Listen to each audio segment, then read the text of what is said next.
നമസ്കാരം. കർമ്മ ന്യൂസിലേക്ക് സ്വാഗതം. ക്രിസ്ത്യൻ ഭൂരിപക്ഷ സംസ്ഥാനമായ അരുണാചൽ പ്രദേശിലെ നിയമസഭാ തിരഞ്ഞെടുപ്പിൽ BJPക്ക് മിന്നുന്ന ജയം.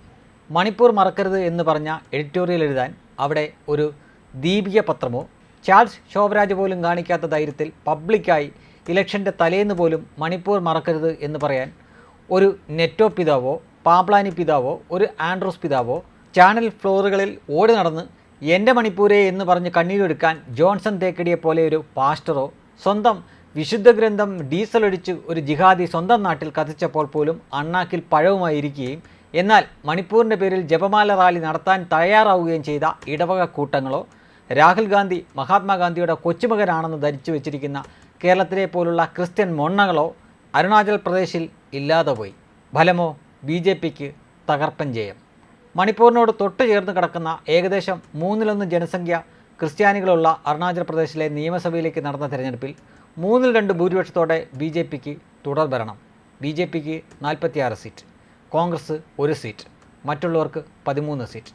BJP വിജയിച്ച 46 സീറ്റിൽ 24 ക്രിസ്ത്യാനികളാണ്. ആ 24 പേരാണ് അവിടുത്തെ BJPയുടെ MLAമാർ. ഇതിനോടൊപ്പം ഫലം പുറത്തു വന്ന സിക്കിമിലും NDA ഘടകകക്ഷിക്ക് ജയം. ഏതാനും മാസങ്ങൾക്ക് മുമ്പ് മണിപ്പൂരിൻ്റെ തൊട്ടടുത്ത മറ്റൊരു സംസ്ഥാനമായ മിസോറാമിൽ നടന്ന തിരഞ്ഞെടുപ്പിലും BJP മുന്നേറ്റം. മണിപ്പൂരിലെ ക്രിസ്ത്യാനികളുടെ രക്ഷകരായി വേഷം കെട്ടി മുതലക്കണ്ണീർ ഒഴുക്കിയ കോൺഗ്രസ് മണിപ്പൂരിൻ്റെ തൊട്ടടുത്ത 3 സംസ്ഥാനങ്ങളിലും ഇതോടെ തറപറ്റി നാമാവശേഷമായി. ക്രിസ്ത്യൻ ഭൂരിപക്ഷ സംസ്ഥാനങ്ങളായ മിസോറാമിലെയും അരുണാചലിലെയും പിന്നെ സിക്കിമിലെയും ക്രിസ്ത്യാനികൾക്ക് കേരളത്തിലെ പ്രഭുത്വരുടെ അത്ര വിവരമില്ലെങ്കിലും തൊട്ടടുത്ത സംസ്ഥാനമായ മണിപ്പൂരിലെ യഥാർത്ഥ വിഷയങ്ങൾ എന്താണെന്ന് വ്യക്തമായി അറിയാവുന്നതുകൊണ്ടും ഒപ്പം സ്വയബോധമുള്ളതുകൊണ്ടും അവർ അവരുടെ നിലനിൽപ്പും നേട്ടവും അവരുടെ നാടിൻ്റെ വികസനവും മാത്രം ലക്ഷ്യം വെച്ച് ഭരണത്തിൻ്റെ ഭാഗമായി നിന്നുകൊണ്ട് അവരുടെ സാമുദായികപരമായ ആവശ്യങ്ങൾ നേടിയെടുക്കാൻ അവർ ബുദ്ധിപൂർവ്വം തീരുമാനമെടുത്തു. അതുകൊണ്ട് കേരളത്തിലെ ക്രിസ്ത്യൻ പ്രഭുത്വരോട് പറയാനുള്ളത് കാവിലെ പാട്ട് മത്സരത്തിന് കാണാം എന്ന് പറയാൻ ഇനി ഉടനെ ഒന്നും തിരഞ്ഞെടുപ്പില്ല. അതുകൊണ്ട് മണിപ്പൂർ മറക്കരുത്, പുറത്തെടുക്കുകയില്ല എന്നറിയാം. അതുകൊണ്ട് അപേക്ഷിക്കുകയാണ്, ദയവായി ജനവിധി അംഗീകരിക്കുക.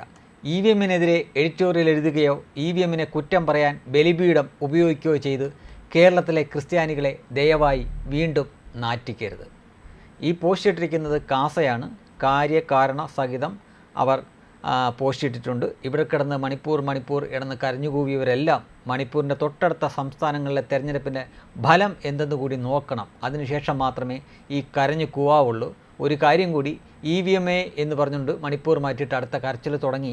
ഇവിടെയുള്ള ക്രിസ്ത്യാനികളെ ദയവായി വീണ്ടും നാറ്റിക്കരുത് എന്നാണ് കാസ പറയുന്നത്. വെബ് ഡെസ്ക് കർമ്മ ന്യൂസ്.